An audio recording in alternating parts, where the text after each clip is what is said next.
What's going on, friends? It is me, your teacher friend, Miss D, and I got a podcast. Yes, sir. Yes, sir. Yes, ma'am. I got a podcast, friend. I have a podcast. And listen, today's episode is going to focus on some of the things that we need to talk about. And we're going to go ahead and unpack it today. And today, my episode, I want to start off with my first podcast episode talking about how the learning starts at home. Now, most of us right now are on summer vacation of some sort. Unless you're like me and teaching summer school, you are chillaxing, vacation, relaxing with your family, right? As we are well deserved. However, this platform is to help bridge the gap between teacher and parent. And one of the things I was thinking about upon creating this platform is how there is a disconnection between teacher and parent. And one of the things I want to be able to get across today, friend, is that teaching, the learning, it starts at home. I know y'all gonna fight me, but Ms. D, this is your first podcast. Calm down. I get it. I know. But listen, friend, the fact states that in 2024, only 23% of the U.S. fourth graders were reading proficient level. Okay, that means 7 out of 10 kids were reading basic or below levels. The scores have declined compared to 2019. But I get it. The teachers, the admin, the parents, we're going to go ahead and get into all of that. But before I even get into it, I know that you've seen the young man going around on social media with this little index card, having these high schoolers and sometimes adults reading these big words or simple words on the index card, and they are like embarrassingly, shamefully can't pronounce these words because it starts at home. Listen, I am Ms. D. I am a certified Michigan teacher here in the state of Michigan. I guess I just said that. And I want to be able to, again, have a space, a safe space where teacher and parents can come and communicate. I get it. I'm with a podcast with a bunch of noise of the podcasts. However, I want you to be able to use this platform to build communities through education. That's my motto. Right? So with that being said, let's go ahead and get into it. A little bit about me. I am a DPS, Detroit Public School recipient. Right? I grew up in DPS. I got my college degree. I moved out of state, moved into state, quit teaching, came back to teaching, all of the things. But one thing's for sure upon my education, friend, is that education was a priority. I'm a millennial. Right? I grew up in the 90s, born in the 80s. And one of the things that was critical in my generation was that school, right? You either have a talent, you either braiding hair, you either singing, you better be a drawer. You know what I mean? You have to have something. And one of the things that drove my mother and my father was that you better get that education. It was, mandatory. There wasn't a day or a time where my teacher called home, seldomly, because I wasn't that kid, to where my mother immediately wanted to kick the teacher's butt. Right? Never. Because even though my father wasn't the highest scholars, they still value education. Education was not non-negotiable. It was not a thing to where we debated. You did your homework, whether they can help me or not. You figure it out. It was me and my friends going to the library after school because I need to get these grades up. Like, it was a condition. And I'm not saying that's not the situation when it comes to all household friends. Don't beat me up. I'm not saying that. But what I am saying, as an educator in these American educational streets, the dynamic has flipped. Okay? We have to walk on eggshells as educators. Oh, I'm gonna call your mama, and the kid looking at us like, okay, and call her. Because she said she wanted to fight you anyway if it gave me too much homework. It's like, wait, what? And one of the things that I want to make clear is that as educators, most of us, not all, we didn't get this degree, spend this money, okay, did these practicum, the hours at practicum, whatever you call it, to wake up one day and pick on a child. We didn't wake up or get this degree and went through the things to be able to be a horrible teacher. We're all human. And I know it's not all parents and it's not all teachers, because you do have some teachers out here that's crazy. And you also have some parents out here that's crazy. But what I want to make clear on this episode is that it starts at home. Parent, I get it. We are the teacher. We are here to educate. However, the behavior expectations, the academic stamina, that starts before they hit my classroom. I'm a 5th grade teacher, right? And I'm seeing that most of these kids can't stay in the classroom for longer than 30 minutes, 45 minutes max without having to take some type of break, right? Okay, and I get it. The generation is different. When I became a teacher, I was bright-eyed, bushy-tailed, like, oh, I'm about to go teach the kids who grew up like me, and I got a rude awakening. I am an American teacher with American problems with these American kids. And the reason why I say that is because as an educator, I've seen and or tutored kids from a different race and or nationality, and it's different when it comes to the professionalism and things of that nature of educators. It is. So, but this podcast, I don't want to be ranting and raving about problems. I'm here with the solutions, right? So, we have to be teammates this coming school semester. We have to be, which means the things and that's required for your upcoming, child going to the next grade. It's too much technology out here. It's too much information out here for you not to get a head start. At some point, your child has taken some type of test. And as a parent, I want you to be able to take advantage of those test scores. Meaning, look at those areas that your kiddo got wrong and or was weak in. I wouldn't say wrong, was kind of weak in, and expedite that. Instead of, the video games and the things that you give your child, how about just supplementing that a little bit? Allowing your kid to get ahead this summer versus behind. Because little do you know, and I'm going to pierce the veil a little bit. We look at these lists, right? And we see little Poochie, who was horrible last year, and praying to God that they're not in my class this year, right? Because Poochie got the mama who just drop him off. All right, come September, August, July, y'all like, all right, y'all tag y'all it. And we don't hear from Poochie mama until it's break, right? And or we have little Poochie mama who's a smotherer. She's doing everything but educating them, right? You on my line, you communicate with me, darn near almost threatening me because of the situations and or the structure that I have in my classroom. So if we can handle that, if we can just kind of get a grip on that this summer, moving on to the next school semester, I promise you, it will look different. All right, well, let's go ahead and get into some stats, friend, because I know I'm like kind of getting off. It's my first podcast. Be gentle with me, right? All right, so the problem, as some information, an average child spend 8 hours a day watching a screen. Like, so between 0 and 8 years old, they spend about 2.5 hours a day. Between 8 and 12, 5 to 6 hours a day. Between 13 and 18 years old, they spend 7 to 9 hours a day. So teens spend roughly the equivalent of a full working day on entertainment and media. And this social media thing is crazy work. I have an 8-year-old goddaughter who just recently got a phone this year. And I had her over the weekend. We just kind of, doing us.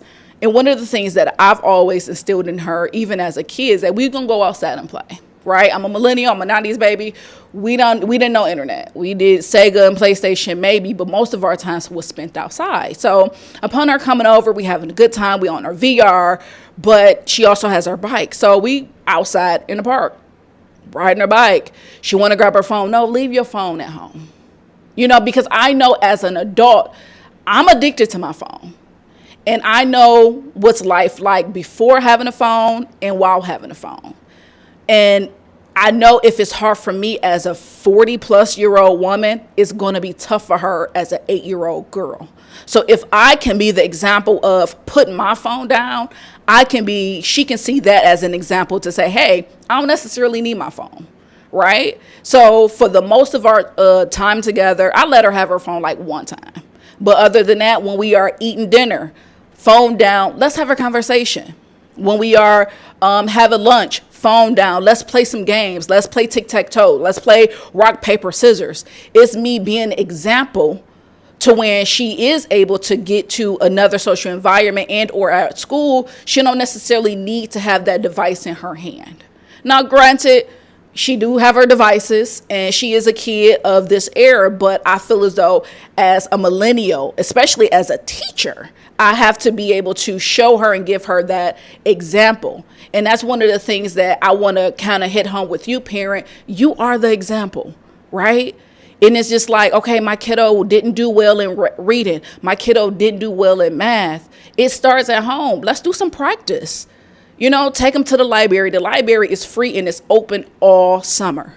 Let's start off with some easy workbooks. It's free. You can download it on a plethora of free websites for parents to print out and work with. There are more tools now than it was when we were growing up and being able to help. And one of the things that I also want you to leave with parents,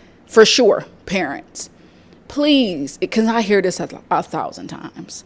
I wasn't good at math, so little Poochie Jr. isn't good at math. No, I don't believe that. I think little Poochie Jr. talk like you, look like you, sound like you, but when it comes to not being good at math, maybe you wasn't good at math for various reasons, or maybe you just didn't get the help that you need. So instead of saying that's kind of like a genetic inheritance, like my daddy wasn't good at math, so no, your daddy wasn't good at math, so therefore he couldn't help you with math, and therefore you wasn't quote unquote good at math. We need you to be able to, at least if you can't help them, give them the help that they need. But for sure, do not pass that trait on as far as my kid wasn't good at math, so we ain't good at math. We are no good math having family. And I'm not trying to laugh, but that's just the truth. And yeah, so please, let's just go ahead and erase that from our mindset and be intentional this school year. You know, be strategic this school year. Let the school year be better than it was previously because it starts at home. You guessed it. A story I wanted to relay to you today, which kind of, brought up in my mind real quick, is that I have a friend, right? She's, what is she? She's a resource teacher. Basically, she helped kiddos who need extra help with math and things of that nature in school. She does this online. And she was telling me about how she was helping a fourth grader who couldn't count past, let's say, 100, right?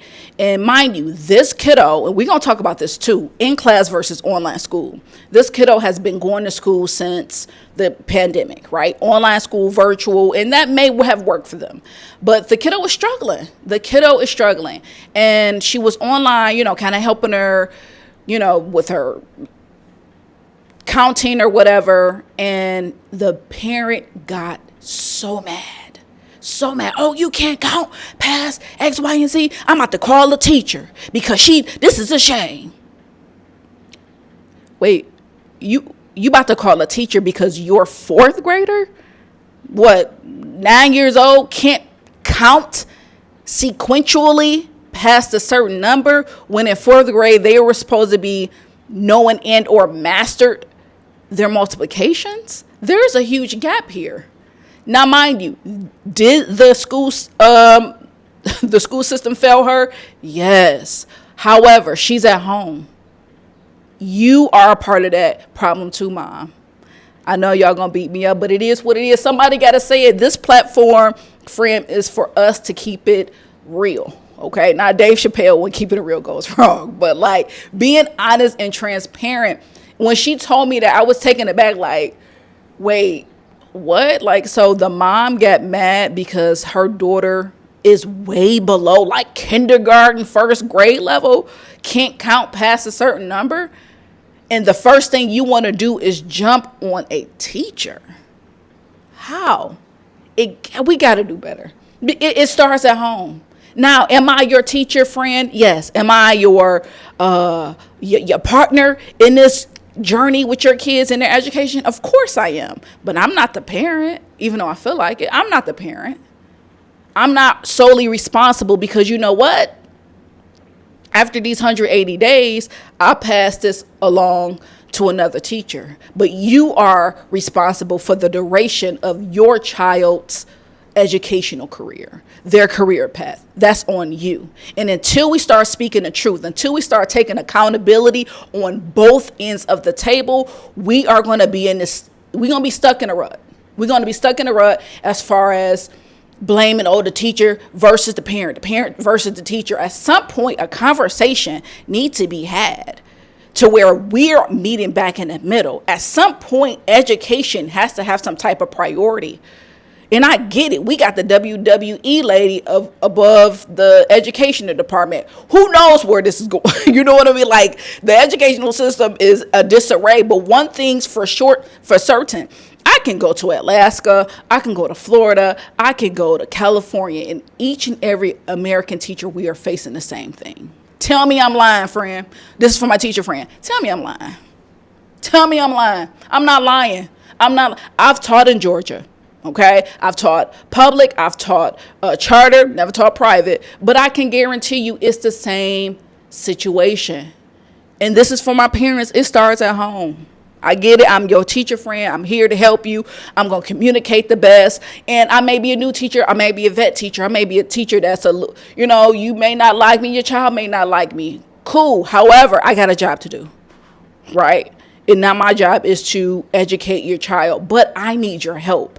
And this is a PSA from one teacher to all the parents who out here think that this is just a service job and we just need to take care of your kid because you're hands off, right? Like what? No, I need help on your end also. When this school semester comes up and we're back into the trenches of things, okay? Teaching 5 days a week, all gas, no break, literally.